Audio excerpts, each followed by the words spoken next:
Madhuban jungler शेष भागरे गोटे छोट घर करी रहुथाए मीनू चढ़ई आउ ता झियो पिंकी। मीनू चढ़ई थाए भारी गरीब। से बहुत कष्ट करी ता झियो को पालु थाए। विभिन्न पर्वपर्वाणी आसिले से बेपार करे आउ सेई पैसा रे दुई जण चली जाती। एबे थाए कार्तिक मास आउ 2 दिन पारे थाए डंगा भसा। सेथिपाई मीनू चढ़ई कदली गछ को काटी कदली पटुआर डंगा तैयारी करी थाए। पिंकी तू घरे थिबु रोसई घरे मु तो पाई खाइबा रखी देइची। मु एबे डंगा बिक्री करबा को जाउची। हाँ मामा तुमे जाओ। तुमे आसिला बेलकु मु आहुरी डंगा तैयारी करी देइथिबी। तुमे काली बिक्री करबा को नेबो। तापरे मीनू चढ़ई डंगा नै बिक्री करबा को चली गला। डंगा निया डंगा नाली नेली डंगा कदली पाटुआर सुंदर सुंदर डंगा। एमिति मीनू चढ़ई डाकी डाकी जंगल सारा बुलुथिला। आउ एपटरे टिकी चढ़ई डंगा भसा पाई बत्ती तैयारी करुथिला। मामा तुमे ए सब कौन तैयारी करुच? मिकी मु परा बत्ती तैयारी करुची। आउ 2 दिन परे डंगा भसा। आमे 2 जण मिसी डंगा भसेबा को जिबा। मामा डंगा भसेबा को जिबा हेले कुआडे आउ केते बेले? मिकी आमे डंगा भसेबा को नदी को जिबा आउ बड़ी भोरू उठिकी जिबा। मामा एबे तो भारी शीत होउची। मु एते सकाळ उठी परिबिनी। मु तो सोईबी। मिकी आउ टेकी चढ़ई एमिति कथा हेउथांती। ठीक सेतिकी बेले सानू काऊ आउ ता पुओ जगू सेठाकू चली आसंती। अरे मिकी तू ए कौन कहूचु? डंगा भसेबा को जीवुनु? तुमे माने तो सब बेले फोन भितरे पसी रहुच। तुमे माने कौन जानिबो आम इतिहास आम परंपरा विषय रे? बापा डंगा भसार भी गोटे इतिहास अछि आउ पुणी परंपरा अछि। हेले मु ए कथा जानिनी। कुह तो कौन परंपरा अछि? मिकी जग्गू आम पूर्वपुरुष माने बोईता धरी अन्य देश को बेपार करबा को जाउथिले।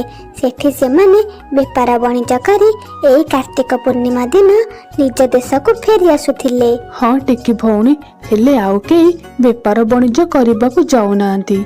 समस्ते खाली दादन खटिबा को जाउचंती। जग्गू मिकी आमे एई परंपरा को बंचेई रखिबा पई प्रति वर्ष कार्तिक पूर्णिमा रे डंगा भसौचु। हाँ मामा डंगा भसार भी एते परंपरा अछि। मु ए विषय रे जम्मा जानि नथिली। मामा तुमे बाजार रो मो पाई गोटे बढ़िया डंगा किनि देबो। आउ बापा मो पाई भी गोटे डंगा किनि देबो। सोलर डंगा मु देखिची भारी सुंदर देखा जाउथिला। सेथिरे नाली नाली पताका लागिथिला। बड्ड बोईतटी मु सेई डंगाटी भसेइबी। जग्गू तू ए कौन कहूचु? एते बड़ दिन रे तू सोलर डंगा भसेइबु? ना एई पवित्र डंगा रे सोलर डंगा भसा जाएनी। हाँ जग्गू सानू भाई ठीक कथा कहउचंती। एई पवित्र दिन रे कदली पाटुआर डंगा भसेइले भारी शुभ होइथाए। एपटरे मीनू चढ़ई जंगल सारा बुली बुली बहुत थकी जाइथिला। हेले तार गोटे भी डंगा बिक्री होई नथिला। से भारी मन दुखरे थिला। मामा तुमे आसीगल? हेले ए कौन मामा टोकेई रे तो डंगा पूर्ण हेकी अछि। आज कौन डंगा बिक्री हेलानी? मु तो आहुरी डंगा तैयारी कर देइची। नाई रे माँ मु आज जंगल सारा बुली बुली थकी गली। हेले मोर गोटे डंगा भी बिक्री हेलानी। आजिकाली बाजार रे तो सोल आउ प्लास्टिक रे केते सुंदर सुंदर डंगा बिक्री होउची। चढ़ई माने तो सेई प्लास्टिक आउ सोलर डंगा को किणी नहीं जाउचंती। आउ ए कदली पाटुआर डंगा को किए पचारे? आउ मो पाखरे भी एते टंका नाही कि मु प्लास्टिक डंगा आनी बिक्री करि परिबी। हौ मामा तुमे बाजार ठारू किछि दूर रे बसी डंगा बिक्री कर। जदि को चढ़ईर नजर तुम डंगा ऊपर पड़िबो हुए तो से डंगा किणी नेबो। परदिन मीनू चढ़ई सेया कला। से डंगा सबु नहीं गोटे गछ मूले बसिला। मिट्टू भाई एही डंगाटा केते टंका? भारी सुंदर हेइची। एही डंगा मात्र 50 टंका। केतेटा नेबो? रानू काऊ 3टी डंगा किनिबो बोली मने मने ठीक करिथाए। ठीक सेतिकी बेले जग्गू आउ सानू काऊ सेठाकू चली आसंती। रानू तुमे ए कौन करुच? तुमे सोलर तैयारी डंगा किनुच? हाँ सानू ଦେଖୁନ ଏ ଡଙ୍ଗାକୁ କେତେ ସୁନ୍ଦର ଦେଖାଯାଉଛି। ଏ ଡଙ୍ଗା ମୋ ପୁଅ ଭସେଇବ। ନାଇଁ ମାମା, ତୁମେ ଏଇ ଡଙ୍ଗା କିଣନି। ମୁଁ ଏ ଡଙ୍ଗା ଜମା ଭସେଇବିନି। ମୁଁ ତ କଦଳୀ ପାଟୁଆର ଡଙ୍ଗା ଭସେଇବି। ଜଗୁ, ତୁ ଏ କ'ଣ କହୁଛୁ? ଆମ ପାଖରେ କ'ଣ ପଇସା ଅଭାବ ଅଛି? ତୁ ଏଇ କଦଳୀ ପାଟୁଆର ଡଙ୍ଗା ଭସେଇବୁ? ଦେଖୁନୁ କେତେ ସୁନ୍ଦର ସୁନ୍ଦର ଡଙ୍ଗା ବିକ୍ରି ହଉଛି। ତୁ ଯୋଉଟା ପସନ୍ଦ କରିବୁ ମୁଁ ତୋ ପାଇଁ ସେଇଟା କିଣି ନେବି। ଆଣ୍ଟି, କଦଳୀ ପାଟୁଆର ଡଙ୍ଗା ଭସେଇବା ଭାରି ଶୁଭ। ସୋଲ ଆଉ ପ୍ଲାଷ୍ଟିକର ଡଙ୍ଗା ଭସେଇଲେ ଆମ ପରିବେଶ ପ୍ରଦୂଷିତ ହେବ, ଆମ ନଦୀ ନାଳ ଅସନା ହେବ। ହଁ ମାମା, ମିକି ଠିକ କଥା କହୁଛି। ସୋଲ ଆଉ ପ୍ଲାଷ୍ଟିକର ଡଙ୍ଗା ଆମ ନଦୀ ନାଳକୁ ଅପରିଷ୍କାର କରିବ। ଆମେ ସେଇ ଡଙ୍ଗା ଭସେଇବାନି, ଆମେ କଦଳୀ ପାଟୁଆର ଡଙ୍ଗା ଭସେଇବା। ଆଉ ଏଇ ଡଙ୍ଗା ଭାରି ଶୁଭ। ହଉ, ଚାଲ ଆମେ ସମସ୍ତେ ଏବେ କଦଳୀ ପାଟୁଆର ଡଙ୍ଗା କିଣିବା। ହେଲେ ସାନୁ ଭାଇ, ବଜାର ସାରା ତ ଖାଲି ପ୍ଲାଷ୍ଟିକ ଆଉ ସୋଲର ଡଙ୍ଗା। କଦଳୀ ପାଟୁଆର ଡଙ୍ଗା ତ କେହି ବିକ୍ରି କରୁନାହାନ୍ତି। ଆମେ କୋଉଠୁ କିଣିବା? ଠିକ ସେତିକି ବେଳେ ବବଲୁ ପାରା ସେଠାକୁ ଚାଲି ଆସେ ଆଉ ସେମାନଙ୍କୁ କୁହେ, ଆରେ ତୁମେ ମାନେ ବ୍ୟସ୍ତ ହୁଅନି। ବଜାର ଠାରୁ କିଛି ଦୂରରେ ଗୋଟିଏ ଚଢ଼େଇ କଦଳୀ ପାଟୁଆର ଡଙ୍ଗା ବିକ୍ରି କରୁଛି। ମୁଁ ତ ଏବେ ସେଇଠୁ କିଣିକି ନେଲି। ତୁମେ ମାନେ ବି ଯାଅ ଆଉ ସେଇଠୁ ଡଙ୍ଗା କିଣି ନିଅ। ତାପରେ ସବୁ ଚଢ଼େଇ ମାନେ ମିନୁ ଚଢ଼େଇ ପାଖକୁ ଡଙ୍ଗା କିଣିବାକୁ ଚାଲି ଯାଆନ୍ତି। ଭଉଣୀ, ମତେ 3ଟି ଡଙ୍ଗା ଦିଅ। ମାମା, ତୁମେ ମୋ ପାଇଁ 2ଟି ଡଙ୍ଗା କିଣିଦେବ। ମୁଁ 2ଟି ଡଙ୍ଗା ଭସେଇବି। ହଉ ମିକି, ମୁଁ ତୋ ପାଇଁ 2ଟି ଡଙ୍ଗା କିଣିଦେବି, ତୁ ବ୍ୟସ୍ତ ହୋନି। ତାପରେ ସବୁ ଚଢ଼େଇ ମାନେ କଦଳୀ ପାଟୁଆର ଡଙ୍ଗା କିଣି ତାଙ୍କ ଘରକୁ ନେଇ ଆସିଲେ। ଏପଟରେ ମିନୁ ଚଢ଼େଇର ବେପାର ବି ଭଲ ହେଲା। ସେ ତ ଆଜି ଭାରି ଖୁସି ଥିଲା। ପରଦିନ ସକାଳୁ ସମସ୍ତେ ଗାଧୋଇ ପାଧୋଇ ନଦୀ କୂଳକୁ ଡଙ୍ଗା ଭସେଇବାକୁ ଚାଲିଗଲେ। ଆରେ ଶାନ୍ତି ମାଉସୀ, ଇଏ କ'ଣ? ତୁମେ କ'ଣ ପ୍ଲାଷ୍ଟିକ ଆଉ ସୋଲର ଡଙ୍ଗା ନେଇକି ଆସିଛ? କଦଳୀ ପାଟୁଆର ଡଙ୍ଗା ଆଣିଲନି? ମୁଁ କ'ଣ ଏତେ ଗରିବ ହୋଇଛି କି ତୁମ ଭଳି କଦଳୀ ପାଟୁଆର ଡଙ୍ଗା ଆଣି ଭସେଇବି? ଶାନ୍ତି ମାଉସୀ, ଏଠି ପଇସାର କଥା ପଡ଼ିନି। ଏଇ ସୋଲ ଆଉ ପ୍ଲାଷ୍ଟିକର ଡଙ୍ଗା ଭସେଇଲେ ପରିବେଶ ପ୍ରଦୂଷଣ ହେଉଛି। ସେଥିପାଇଁ ସମସ୍ତେ କଦଳୀ ପାଟୁଆର ଡଙ୍ଗା ଭସେଇବା ଉଚିତ। ଆଉ କଦଳୀ ପାଟୁଆର ଡଙ୍ଗା ବି ଭାରି ଶୁଭ ଅଟେ। ହେଲେ ଶାନ୍ତି ମାଉସୀ କାହା କଥା ବି ଶୁଣନ୍ତିନି। ତାଙ୍କ ଡଙ୍ଗାରେ ସେ ବତି ଲଗାନ୍ତି, ହେଲେ ବତିଟି ଡଙ୍ଗା ଉପରେ ଗଳି ପଡ଼େ। ଆଉ ଦେଖୁ ଦେଖୁ ଡଙ୍ଗାଟି ପୁରା ଜଳିଯାଏ। ଆରେ ଇଏ କ'ଣ ହେଲା? ମୋ ଡଙ୍ଗା ତ ପୁରାପୁରି ଜଳିଗଲା। ମୁଁ ଏବେ କ'ଣ ଭସେଇବି? ଆଇ, ତୁମେ ଜମା ବ୍ୟସ୍ତ ହୁଅନି। ମୁଁ କାଲି 2ଟି ଡଙ୍ଗା କିଣିଥିଲି। ତୁମେ ମୋର ଗୋଟିଏ ଡଙ୍ଗା ନେଇଯାଅ ଆଉ ଭସେଇ ଦିଅ। ତୁମେ ମାନେ ସବୁ ଠିକ କହୁଛ। ସୋଲ ଆଉ ପ୍ଲାଷ୍ଟିକ ଡଙ୍ଗା ଛାଡ଼ି ଏଇ କଦଳୀ ପାଟୁଆ ଡଙ୍ଗା ଭସେଇବା ହିଁ ବହୁତ ଭଲ। ତାପରେ ସମସ୍ତେ କଦଳୀ ପାଟୁଆର ଡଙ୍ଗାକୁ ନଦୀରେ ଭସେଇ ଦିଅନ୍ତି। ସାଙ୍ଗମାନେ, ଆଜିର ପ୍ରଶ୍ନ, ମିକି କେତୋଟି ଡଙ୍ଗା କିଣିଥିଲା? ଏ 1, ବି 2ଟି, ସି 3ଟି, ଡି 4ଟି। ଉତ୍ତର କମେଣ୍ଟରେ ନିଶ୍ଚୟ ଜଣାନ୍ତୁ। ରାନୁ, ମୋର ତ ଇଚ୍ଛା ହଉଛି ଗୋଟିଏ କଇଁଚି ଆଣି ତୁମର ଏଇ ଜିଭକୁ କାଟି ଦେବାକୁ। ସବୁବେଳେ ଖାଲି ମୋ ଉପରକୁ ରାଉ ରାଉ ହଉଛ। ଓହୋ, ତୁମେ ଯଦି ମୋ ଜିଭ କାଟିଦେବ, ମୋ ଭାଇମାନେ କ'ଣ ତୁମକୁ ଛାଡ଼ିଦେବେ? ତୁମକୁ ଲଣ୍ଡା କରି ଜଙ୍ଗଲ ସାରା ବୁଲେଇବେ। କେଜାଣି ଏଇ ରାନୁ କୋଉ ଦିନ ମରିବ ଆଉ ମୋର ୟା ପାଖରୁ ପିଛା ଛାଡ଼ିବ। ଯଦି ମୁଁ ମରିଗଲି ତଥାପି ମୁଁ ତୁମର ପିଛା ଛାଡ଼ିବିନି। ଭୁତୁଣି ହେଇ ତୁମ କାନ୍ଧ ଉପରେ ଆସି ବସିବି। ରାଗରେ ଏମିତି କହି ରାନୁ କାଉ ଘରୁ ବାହାରି ଚାଲିଯାଏ। ରାନୁ କାଉକୁ ଭାରି ଭୋକ ଲାଗୁଥିଲା। ସେ ଖାଦ୍ୟ ଖୋଜୁଥିଲା। କିଛି ବାଟ ଗଲା ପରେ ରାନୁକୁ ଗୋଟିଏ ଦାନା ମିଳିଲା। ମୁଁ ଯଦି ଏଇ ଦାନାକୁ ଘରକୁ ନେଇକି ଯିବି, ସେଇ ବୁଢ଼ା ସାନୁ କାଉ ମୋ ଦାନାକୁ ଖାଇଦେବ। ନା ନା, ମୁଁ ଏ ଦାନାକୁ ଏଇଠି ବସି ଖାଇବି। ନହେଲେ ଯାଉଛି ସେଇ ଗଛ ଉପରେ ବସି ଖାଇବି।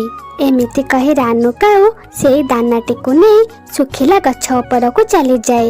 ସେ ବସିବା ସମୟରେ ତା ମୁହଁରୁ ଦାନାଟି ଖସିଯାଏ ଆଉ ଗୋଟିଏ ସୁଡ଼ଙ୍ଗ ଭିତରେ ଗଳି ପଡ଼େ। ହଇରେ ମୋ ଫଟା କପାଳ, କେତେ କଷ୍ଟରେ ମୋତେ ଗୋଟିଏ ଦାନା ମିଳିଥିଲା। ସେଇ ଦାନା ବି ଏଇ ଗଛ ଭିତରେ ପଡ଼ିବାର ଥିଲା। ମୁଁ ଏବେ କ'ଣ କରିବି? ଦାନାଟିକୁ ଖାଇବା ଲୋଭରେ ରାନୁ କାଉ ସେଇ ସୁଡ଼ଙ୍ଗ ଭିତରକୁ ପଶିଯାଏ। ରାନୁ କାଉ ପଶିଯାଏ ସିନା, ହେଲେ ସେ ଆଉ ସେଇ ସୁଡ଼ଙ୍ଗ ଭିତରୁ ବାହାରି ପାରେନି। ବଞ୍ଚାଅ ବଞ୍ଚାଅ, ମତେ ଏଇ କିଏ ଗଛର ସୁଡ଼ଙ୍ଗ ଭିତରୁ ବଞ୍ଚାଅ, ନହେଲେ ମୁଁ ତ ଏଇଠି ମରିଯିବି। ରାନୁ କାଉ ସେଇ ସୁଡ଼ଙ୍ଗ ଭିତରେ ବସି ଏମିତି ପାଟି କରୁଥାଏ, ହେଲେ ସେଠି ତା ପାଟି ଶୁଣିବାକୁ କେହି ବି ନଥାନ୍ତି। କିଛି ସମୟ ପରେ ସନ୍ଧ୍ୟା ହୋଇଯାଏ। ସାନୁ କାଉ ତା ଘର ବାହାରେ ବସିଥାଏ। ରାନୁ ଏପର୍ଯ୍ୟନ୍ତ ଘରକୁ ଫେରି ନଥାଏ। ଆରେ ଏ ରାନୁ ଏପର୍ଯ୍ୟନ୍ତ ଘରକୁ ଫେରିନି, ଏତେବେଳକୁ ତ ସେ ଆସି ଯିବା କଥା। ଏମିତି ଭାବି ସାନୁ କାଉ ବବଲୁ ପାରା ପାଖକୁ ଚାଲିଯାଏ। ଆରେ ବବଲୁ, ରାନୁ ଏପର୍ଯ୍ୟନ୍ତ ଘରକୁ ଫେରିନି, କଣ ତୁ ତାକୁ ଆଜି ଦେଖିଥିଲୁ? ନା ସାନୁ ଭାଇ, ମୁଁ ତ ଆଜି ଘରୁ ବାହାରକୁ ବି ଯାଇନି, ଆଉ ରାନୁକୁ ଦେଖିବି କୁଆଡୁ? ତାପରେ ସାନୁ କାଉ ଟିକେ ଚଢ଼େଇ ପାଖକୁ ଚାଲିଯାଏ। ହଁ ସାନୁ ଭାଇ, ମୁଁ ରାନୁଙ୍କୁ ସକାଳେ ଦେଖିଥିଲି, ସିଏ ବହୁତ ରାଗରେ ଥିଲେ ଆଉ କୁଆଡେ ଯାଉଥିଲେ। ଟିକେ ରାନୁ ତ ଏପର୍ଯ୍ୟନ୍ତ ଘରକୁ ଫେରିନି, କେଜାଣି ସେ କୁଆଡେ ଚାଲିଗଲା। ଏମିତି ସାନୁ କାଉ ରାନୁକୁ ଜଙ୍ଗଲ ସାରା ଖୋଜେ। ରାତି ହୋଇଯାଏ। ଶେଷରେ ସାନୁ କାଉ ତା ଘରକୁ ଚାଲିଯାଏ। ଆରେ ଏବେ ତ ରାତି ହୋଇଗଲାଣି, ରାନୁ ତା ମାନେ ରାନୁ ଆଉ କିଛି ଗୋଟେ ଭାବି ସାନୁ କାଉ ଭାରି ଖୁସି ହୋଇଯାଏ ଆଉ ଖୁସିରେ ଡେଇଁବାକୁ ଲାଗେ। ମୋ ସ୍ତ୍ରୀ ରାନୁ ମରିଗଲା, ଯାହା ହଉ ଏଇ ରାନୁ ପାଖରୁ ପିଛା ଛୁଟିଲା। ଏବେ ତ ମୁଁ ଗୋଟିଏ ସୁନ୍ଦରୀ କାଉକୁ ଦେଖି ବାହା ହେଇଯିବି, ଯିଏ ମୋର ବହୁତ ଯତ୍ନ ନେବ। ଏମିତି ଖୁସି ହୋଇ ସାନୁ କାଉ ଶୋଇପଡ଼େ। ଏପଟରେ ରାନୁ କାଉ ସେଇ ସୁଡ଼ଙ୍ଗ ଭିତରେ ପଶିକି ଥାଏ ଆଉ ଭାବୁଥାଏ, ଆଜି ତ ସାନୁ ଭାରି ଖୁସି ଥିବ, ସେ ତ ଏ ଚାହୁଁଥିବ କି ମୁଁ ମରିଯାଏ। ଯଦି ମୁଁ ମରିଯିବି ତାହେଲେ ସାନୁ ଦ୍ୱିତୀୟ ବିବାହ କରିନେବେ ଆଉ ତାଙ୍କ ଇଚ୍ଛା ପୂରଣ ହେଇଯିବ। ପିଙ୍କି, ତୁମେ ଜାଣିଛ ନା ରାନୁ ମରିଗଲା, ଏବେ ଆମେ 2 ଜଣ ବାହା ହେଇଯିବା, ଆମକୁ ଆଉ ବାହା ହେବାକୁ କେହି ଅଟକେଇ ପାରିବେନି। ସତରେ ତୁମେ କଣ କହୁଛ? ହଁ ପିଙ୍କି, ରାନୁ କାଲି ସକାଳୁ ଖାଦ୍ୟ ଖୋଜିବାକୁ ଯାଇଥିଲା, ହେଲେ ଏପର୍ଯ୍ୟନ୍ତ ଫେରିକି ଆସିନି। ମତେ ଲାଗୁଛି ତାକୁ କୋଉ ଗୋଟେ ବଡ଼ ଚିଲ ଖାଇ ଦେଇଛି। ଶୁଣ, ଆମେ ଆଜି ଗୋଟିଏ ଦିନ ଅପେକ୍ଷା କରିବା ଆଉ କାଲିକି ବାହା ହେଇଯିବା, ନହେଲେ ଯଦି ରାନୁ ବଞ୍ଚିକି ଥିବ ଆଉ ପୁଣି ଫେରି ଆସିବ। ପିଙ୍କି, ମୁଁ ଜଙ୍ଗଲ ସାରା ଖୋଜିଲି, ସମସ୍ତଙ୍କୁ ବି ରାନୁ ବିଷୟରେ ପଚାରିଲି, ହେଲେ କେହି କହିପାରିଲେନି। ମୁଁ ଯାଉଛି, ବାହାଘରର ଆୟୋଜନ କରିବି। ହଉ ସାନୁ, ତୁମେ ଯାଅ, ମୁଁ ବି ଯାଉଛି, ଟିକେ ବିୟୁଟି ପାର୍ଲରରୁ ମେକଅପ୍ ନେଇକି ଆସିବି।